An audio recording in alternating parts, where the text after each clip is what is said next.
저는 이번 이경재 목사님이 오셔서 웃음 치료할 때 깊게 인상이 남았던 게 하나가 있습니다. 그게 뭐냐면 우리 뇌는 아주 한마디로 멍청해서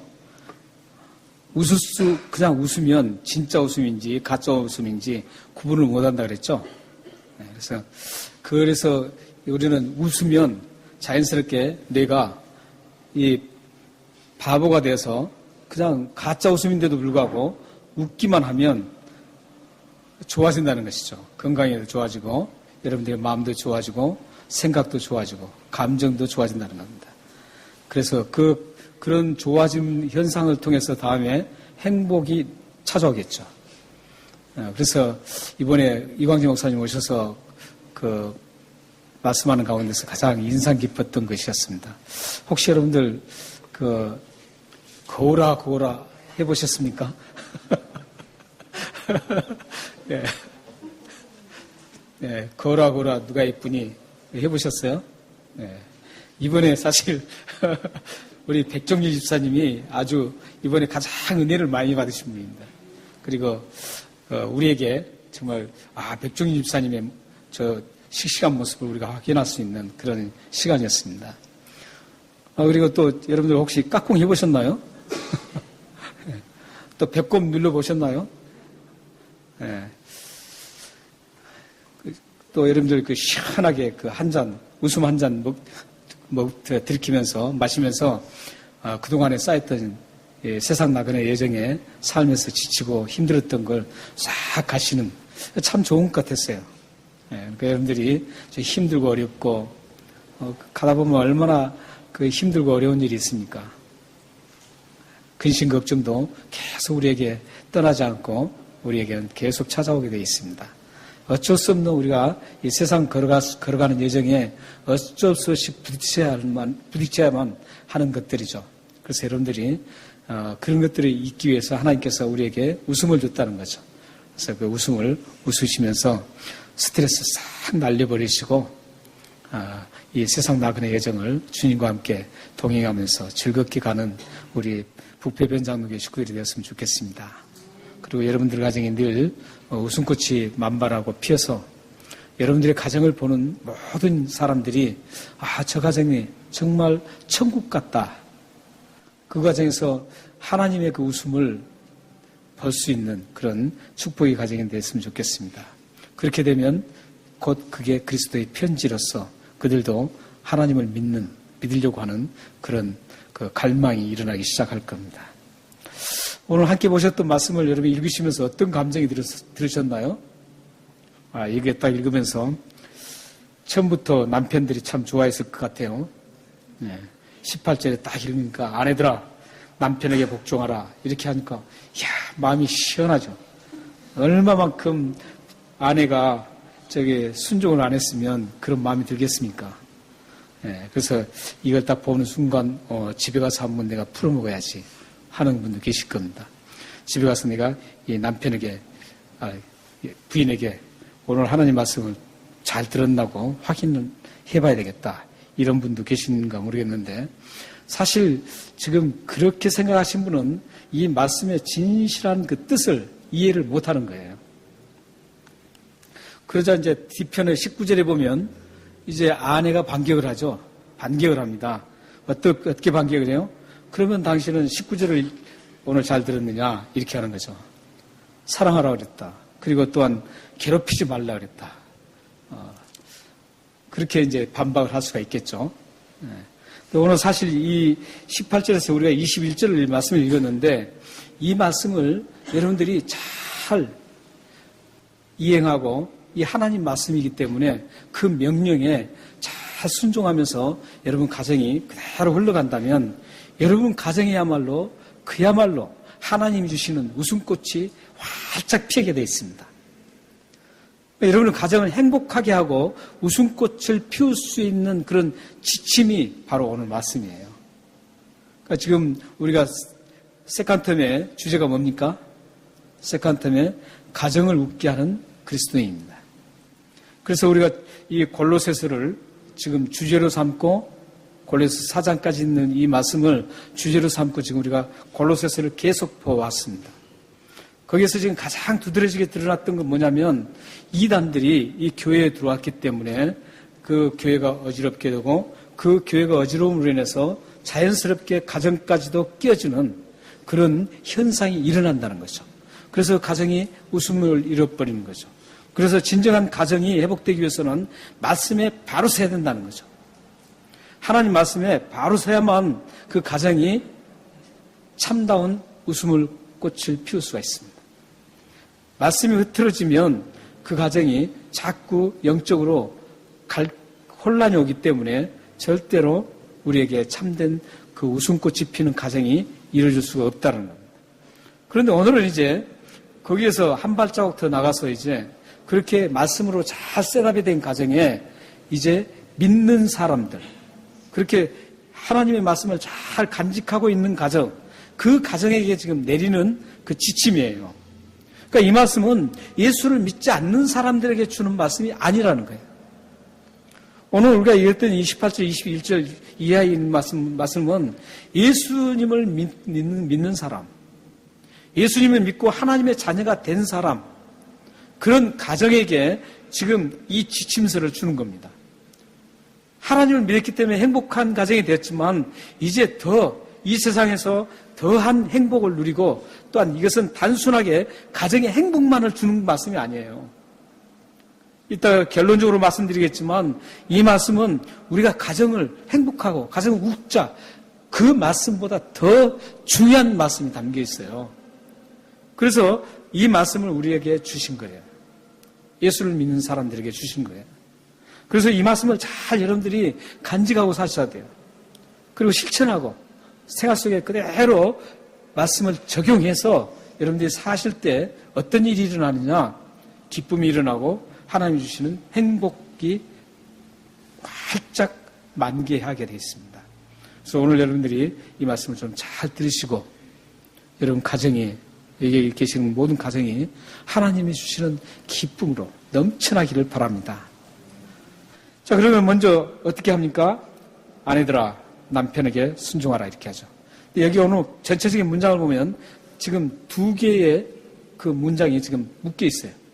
18절에서 19절, 그리고 20절과 21절, 이 두 개로 딱 묶여 있습니다. 18절과 19절은 아내와 남편 관계를 묶어놨고, 20절과 21절은 부모와 자녀 관계를 묶어놨습니다. 먼저 보면 이 18절에 보면은 이 18절 19절은 남편과 아내와 남편 관계를 묶어놨는데 먼저 아내들에게 이제 남편에게 해야 될 것을 지금 지침을 내리고 있습니다. 그게 뭡니까? 복종하라는 겁니다. 여기 복종은 노예적인 복종을 얘기하지 않습니다. 남편이 말하면 그래, 너는 노예니까 그렇게 복종하라, 이런 말씀이 아니에요. 그때 당시에는 사실은 이 아내들의 위치, 여자들의 위치가 사실 좋지 않았습니다. 이때 당시의 사회적인 그 분위기나 환경은 여자들에게는 처참한 상황이었어요. 그러니까 여자들은 말에 하는 그 언권도 없었습니다. 그리고 여자들이 뭔가 나타나서 뭘 하려고 해도 사회적인 모든 규약이 제한되어 있기 때문에 이 마음대로 할 수 없는 그런 상황이었습니다. 심지어는 이 여자분들이 굉장히 학대를 당하고 맞아도 전혀 법적인 호소할 것도 없었습니다. 그래서 여기서 지금 사도 바울이 복종하라고 한 것은 그때 당시에 그 노예와 관계, 노예 같은 그 여자들에게 여자분들이 노예 같은 그런 존재로 취급받던 그 시대에 복종했던 그런 걸 말하는 게 아니에요. 그런 게 말한 게 아니라 여기서 복종은 정말 신뢰를 가지고 동등한 가운데서도 스스로 좋아서 복종하는 걸 얘기하고 있습니다. 그렇기 때문에 바울이 말한 것과 그때 당시의 시대상과는 정반대적인 거예요. 그때 당시의 시대상에는 남편에게 복종하지 않을 수가 없었어요. 그런 잔재들이 지금 중동 같은 데도 많이 남아있죠. 심지어는 여자를 마음대로 죽일 수 있잖아요. 그런 잔재들이 지금도 많이 남아있어요. 저 부족 같은 데 가도 많이 남아있고. 그런데 이 예수 그리스도의 십자가의 죽으심 복음 이후에 이런 모든 사회적인 불합리한 것들을 완전히 뒤집어 버립니다. 그리고 정말 하나님이 원하시는 그러한 뜻, 하나님의 뜻을 이 세상에 예수 그리스도로 십자가에 죽으심으로 그게 이 세상에 그대로 이루어지기 시작하는 겁니다.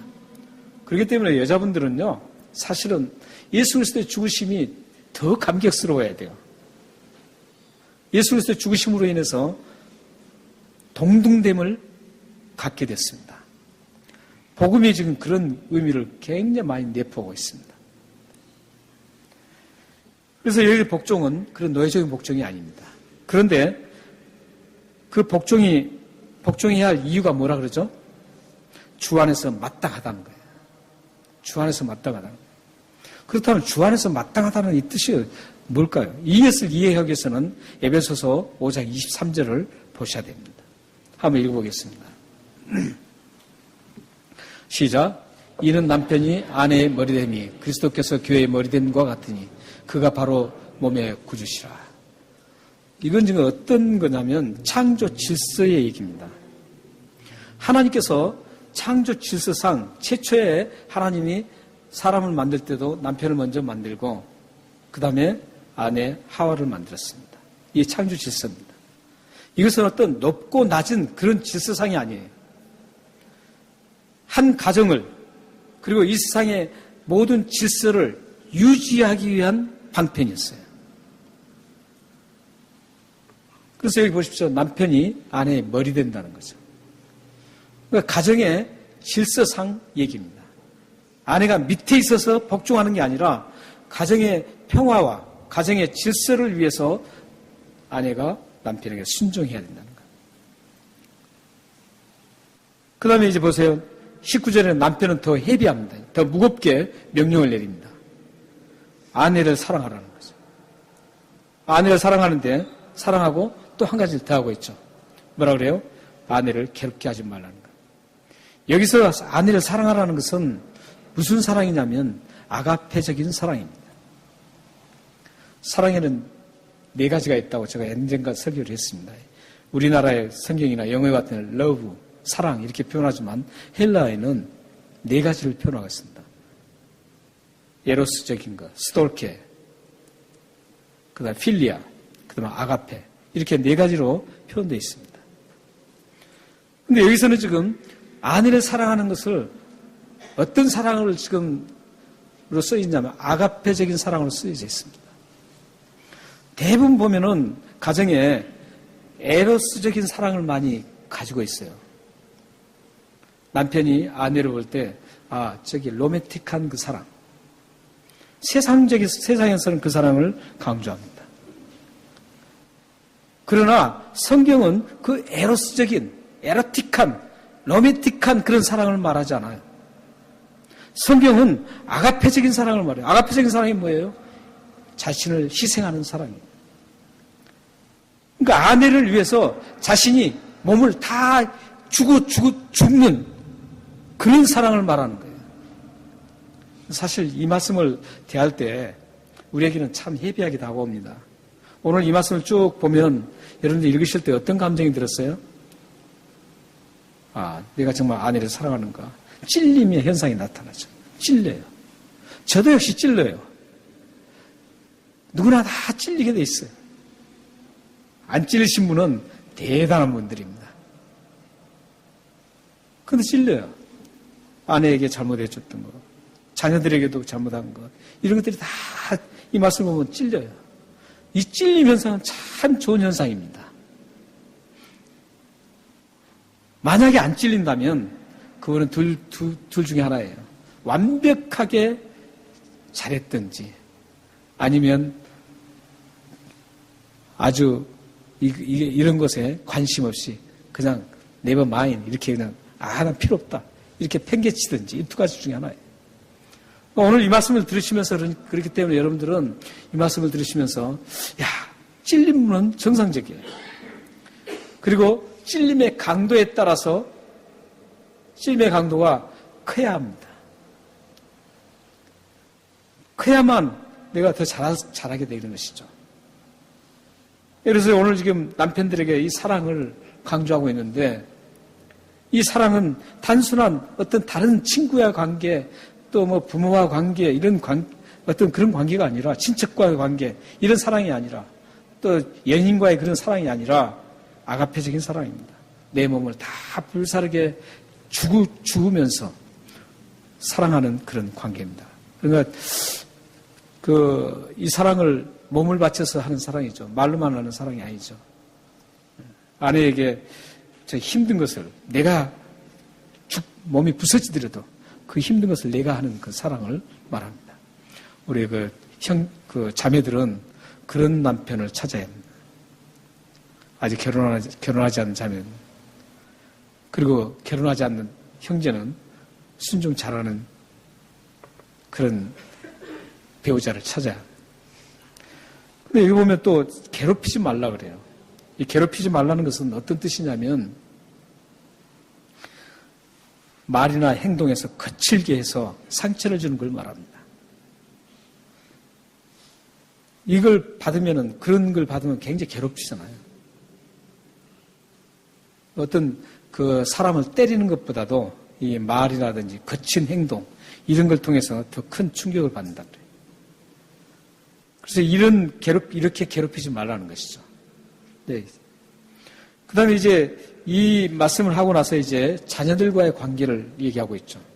이 남편과 아내의 관계, 이 관계를 꼭 말씀을 하면 그렇게 하는 분들이 많아요.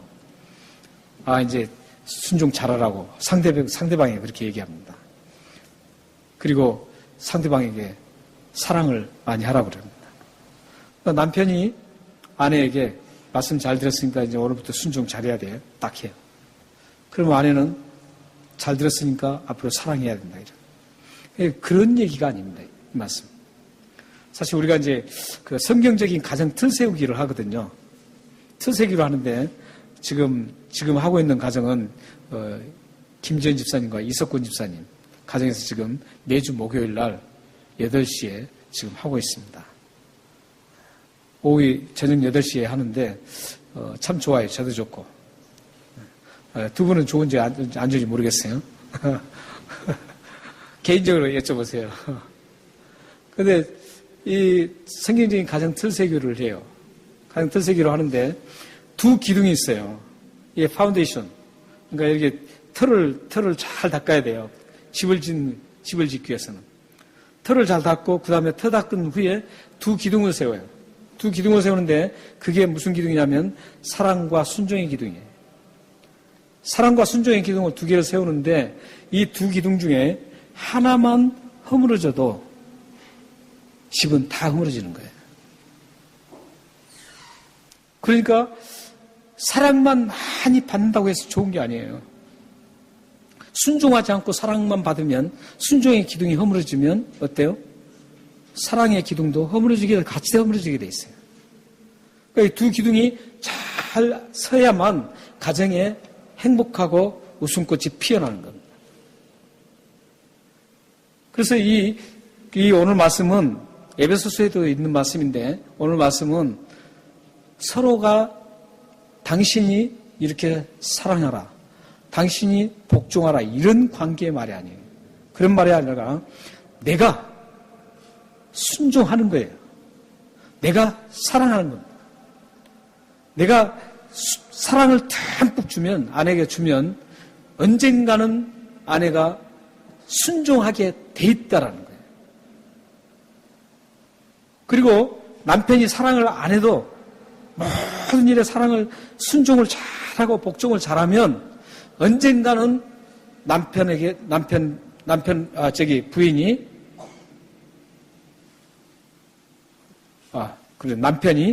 사랑을 듬뿍 주게 돼 있습니다. 이게 성경적인 원리예요. 그러니까 당신이 순종해, 당신이 사랑해 그런 관계가 아니라 내가 사랑하는 저 사람 순종하지 하든 안 하든 관계없어요. 내가 사랑하는 거예요. 왜냐? 남편들아, 아내를 사랑하라고 했기 때문에, 하나님의 말씀이기 때문에 거기에만 순종하는 거예요. 그렇게 순종하면 어떻게 돼요? 다음에 꼭 하나님께서 역사를 일으킨다는 거예요. 그렇게 악한 사람, 그 부인도 아무리 그 불순종하고 남편을 대적하는 그런 아내일지라도 하나님은 가득하게 진정한 아가페적인 사랑을 베풀면 그 아내가 다시 하나님 앞에 깨닫고 순종할 수 있도록 만들어 주시는 거예요. 이게 하나님이시에요. 하나님. 하나님은 죽은 하나님이 아니에요. 살아 계셔서 우리가 말씀을 잘 실천하면 그 말씀을 실천한 사람을 하나님 가만두시지 않으세요. 꼭 하나님께서는 회복을 시키시고 하나님이 아름다운 길로 인도해 주시는 것이죠. 부인도 마찬가지입니다. 아내도 마찬가지예요. 남편이 사랑을 하지 않고 막 다르게 막 밖에 돌고 해도 정말 모든 걸 순종해 보십시오. 베드로전서에는요 이렇게까지 얘기합니다. 도를 모르는 사람, 하나님을 모르는 사람이에요. 예수 그리스도의 복음을 모르는 사람, 그 복음을 모르는 남편을 신랑을 얻었어요. 남편을 얻었어요. 근데 그 남편이 복음에 지나치는 것까지도 요구할 때까지 요구를 해도 그게 순종하라는 거예요. 왜냐? 이유가 거기 나와요.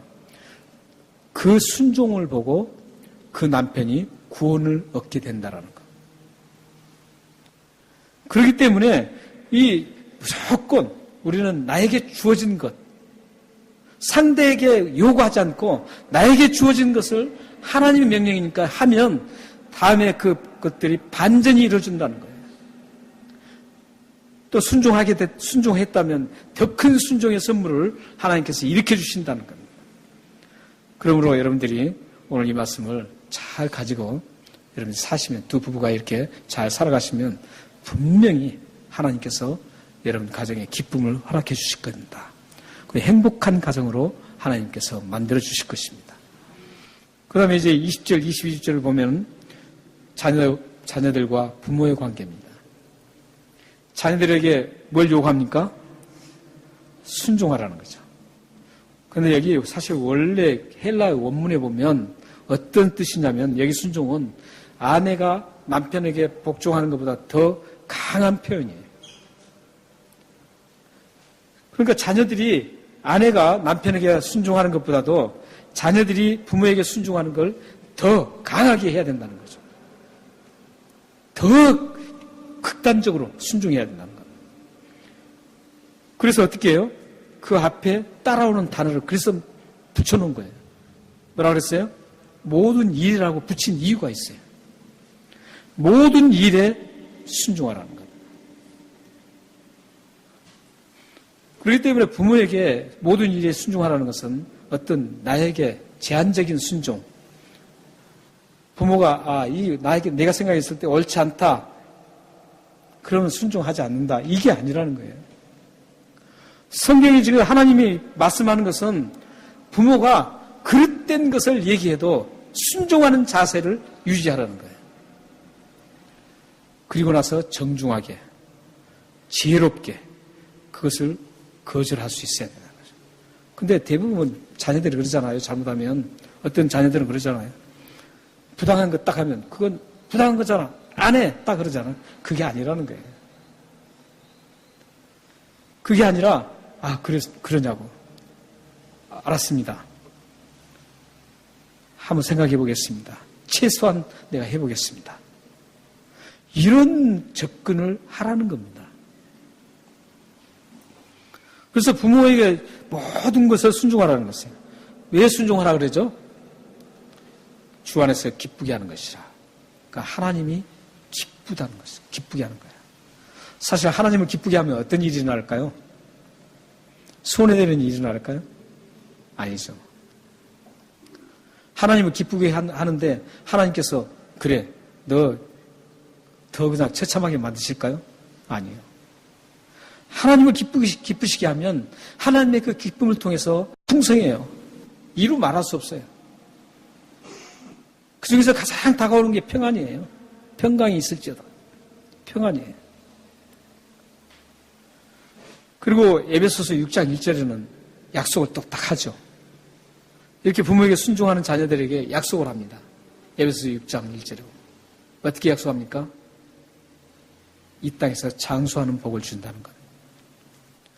여기에 나오는 장수는 어떤 장수예요? 아파서 질질, 막 20년, 10년 막 100살까지 사는 게 아닌 그런 장수로 얘기하잖아요. 기쁘게, 평안하고, 이렇게 해서 장수한다는 뜻이에요.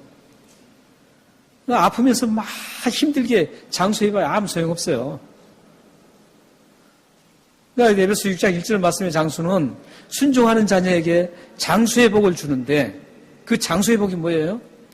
기쁘고 평안하고 즐겁고 행복하게 오래 살도록 이 땅을 하나님이 창조하신 이 창조동산에서 아름답게 누리면서 살 수 있는 그런 장수를 얘기하는 겁니다. 그렇기 때문에 여러분들 자녀들이 사실 딱 봐도 그래요. 사회에서도 봐도 어때요? 부모에게 불효한 아이들 치고 잘 되는 애들 별로 없습니다. 그러니까 여러분들이 자녀들이 저도 이제 부모들을 가지고 있고 다 이제 가지고 계시잖아요. 그 부모에게 철저하게 순종해야 합니다. 모든 일에 순종의 자세를 취해야 돼요. 예수를 믿지 말라 그래요. 그러면 뭐 어떤 분은 그래요. 나는 지옥 가기 싫으니까 예수 믿어야 그런 교회 나와요. 목사가 그런 말에서는 좀 안 되겠지만 교회를 안 나와도 부모에게 순종하는 게 좋습니다. 교회를 못 가게 했을 때 극단적으로 못 가게 했을 때 얘기해요. 그냥 교회 가지 마 그런데 그냥 좋다 안 나가 그런 게 아니에요.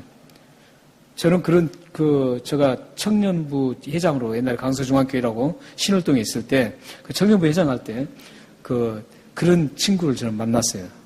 고등학교 3학년이었는데 극단적으로 못 나가게 해요. 그런데 그 친구는 그래도 끝까지 나왔어요. 물론 이제 어떤 나오는 건 좋긴 좋은데 부모를 순종을 하면서 해야 돼요. 그래서 그 부모가 그렇게 되면 더 반박이 심합니다. 반박이 심해요. 그래서 극단적으로 나올 때는 순종할 자세가 필요합니다. 그리고 나서 어떻게 해요? 지혜롭게 다음에 기회를 보는 겁니다. 하나님 앞에 기도하면서 하나님 내가 다시 나갈 수 있도록 지혜를 주십시오. 그리고 우리 부모님 마음을 녹여주십시오. 이렇게 기도하면 하나님은 들어주시죠. 그렇게. 순종하지 않고 기도하면요.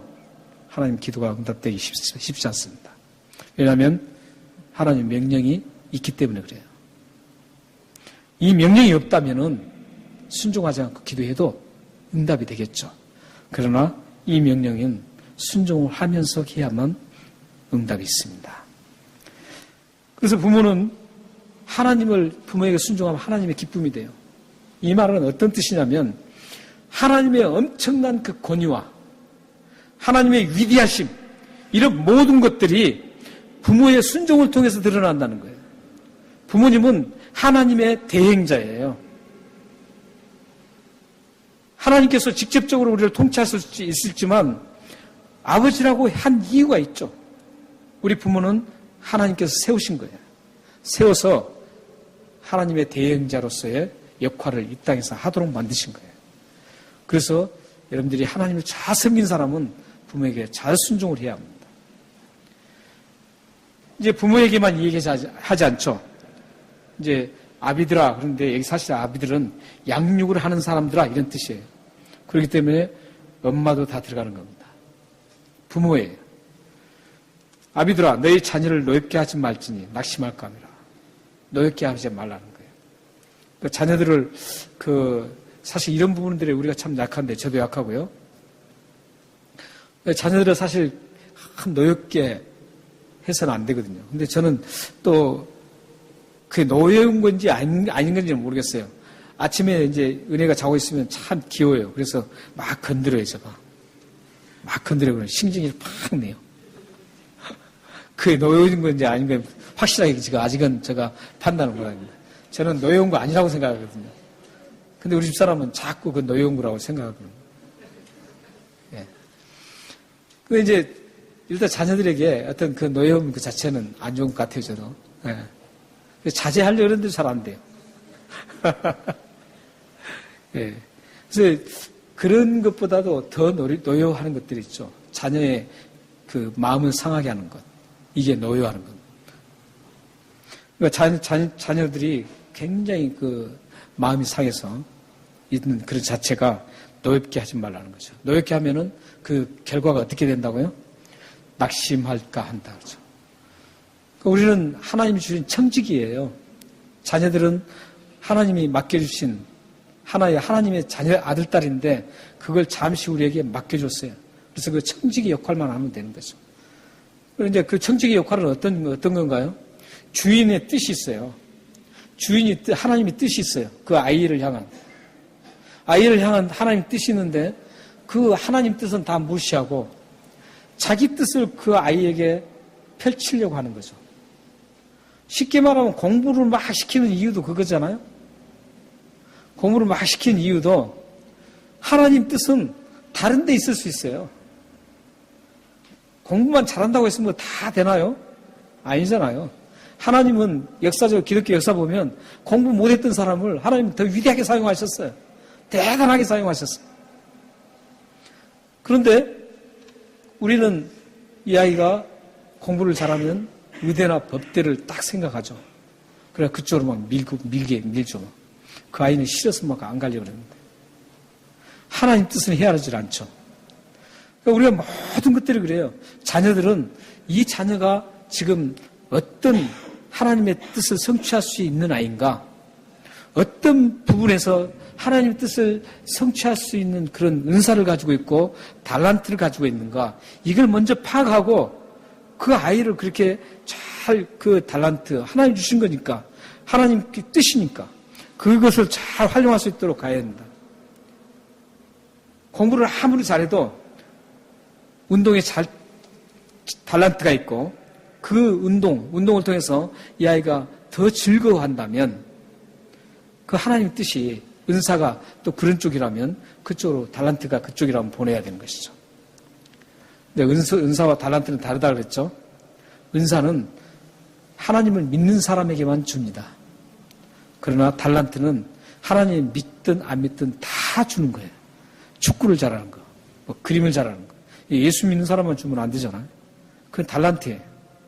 그러나 은사는 이 영적인 교회를 세우는 데 사용하기 때문에 이 교회의 하나님 나라를 확장을 위해서 주시는 거기 때문에 이 하나님의 성령님을 받고 하나님을 믿는 사람에게만 주는 것이 은사입니다. 그렇기 때문에 우리 예수 믿는 사람은 두 가지를 가지고 있는 거예요. 은사와 달란트를 두 가지를 가지고 있는 거예요. 얼마나 더 유리해요. 굉장히 유리하죠. 일반 세상 사람보다. 일반 세상 사람은 달란트만 가지고 있는 거예요. 근데 우리는 예수를 믿는 사람은 은사와 달란트 이 두 개를 가지고 있는 거예요. 얼마나 혜택이 커요. 그렇기 때문에 이거 잘 개발해주면 아이들이 대단하게 하나님의 영광을 이 전 세계에 드러낼 수 있는 아이들이 될 수 있는 거예요. 달란트 하나만 가지고도 막 세계 막 유명한 사람 되는데 하나님 주신 은사까지 가지고 해보세요. 얼마나 하나님 기뻐하시고 하나님 영광이 되겠어요. 그래서 그런 아이들에게 먼저 달란트, 은사 이 체킹을 해볼 필요가 있습니다. 혹시 여러분들 자신도 은사 나는 체킹 한번 해보고 싶다 그러면 우리 사실 새가족반에 딱 오면 새가족반에서 은사 체킹 리스트가 있습니다. 128문항이 있는데 그걸 쭉 체킹해보면 하나님 주신 은사가 어떤 건가 대충 정확하지는 않죠. 사람이 만든 거니까. 피터 와그너라는 플로 신학교에 있던 지금은 그 사람이 좀 이상이 돼버렸어요. 그런데 그때 당시에는 건전했어요. 근데 그때 피터 와그너가 만들어 놓은 거 있습니다.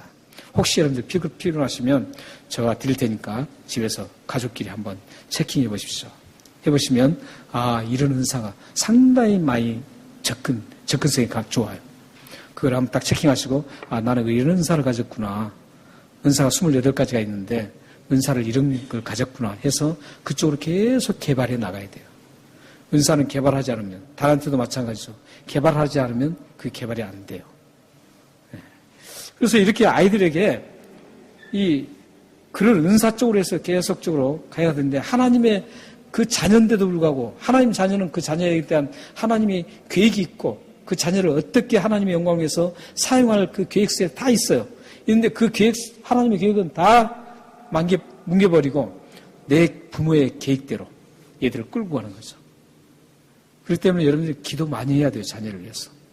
자녀를 위해서 정말 하나님을 위해서 얘가 어떻게 쓰임받을 것인가 거기에 많은 고민을 하셔야 돼요.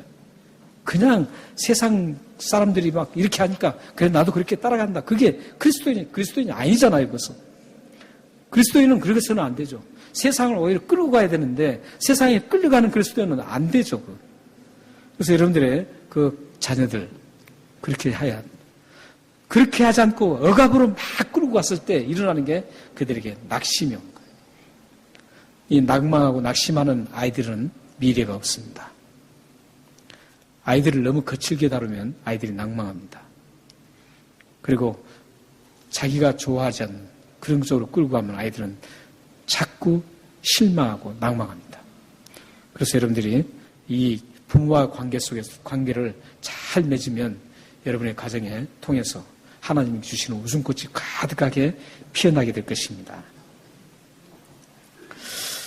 이제 말씀을 마치겠습니다. 사실 이 말씀을 여러분들이 접근하면서 복종하라, 사랑하라, 또 순종하라, 자녀들 노엽게 하지 말라 이런 말씀을 보면서 지금 현 시대와 비교가 될 수 있을 겁니다. 지금 현재 시대는 이거와 상당히 동떨어져서 가고 있습니다. 지금 사실 세상의 현 시대는 어떻습니까? 복종하라 그러면 여자가 가만히 있겠어요? 안 있죠. 그러나 제가 말씀드리듯이 이것은 하나님이 예수 믿는 우리에게 주신 말씀이에요. 그러니까 세상의 사람들도 사랑하는 사람, 가정은 사랑하고 가정이 화목하고 그런 가정이 많이 있어요. 그렇잖아요? 오히려 이 예수를 믿고 하나님의 자녀된 백성 그 집이 오히려 그 사람들보다 모자랄 수가 있습니다. 그런데 하나님은 이 말씀을 그 사람들에게 주지를 않았어요. 세상에 막 사랑하고 이런 가정들이 있어요.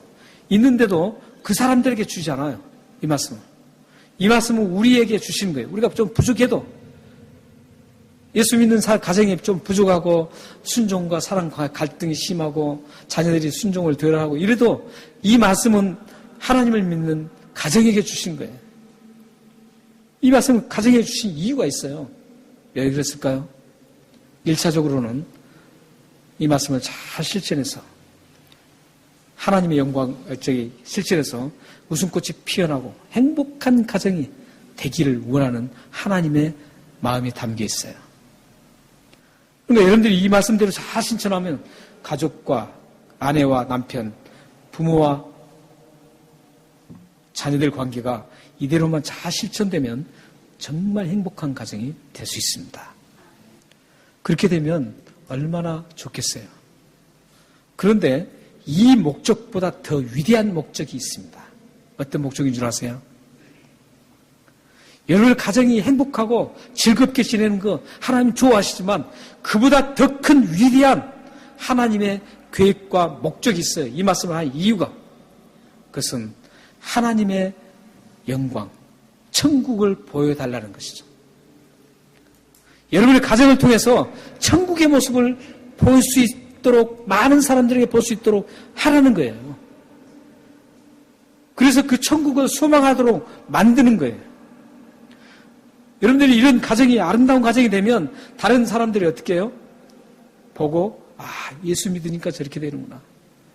천국은 저런 모습일 거야. 이걸 보여줘서 하나님의 영광스러움을 드러내는 것이 최후 목적입니다. 여러분 가정이 즐겁고 행복하는 것도 좋습니다. 그런데 그것을 통해서 여러분 그것만을 만족하고 살면 안 된다는 거죠.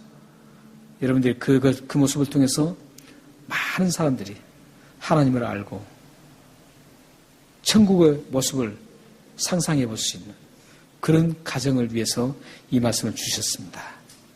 사랑하는 여러분 가정에 천국의 모습이 환하게 드러나서 많은 사람들이 하나님께 돌아오는 그런 놀라운 역사의 길을 주님으로 축원합니다.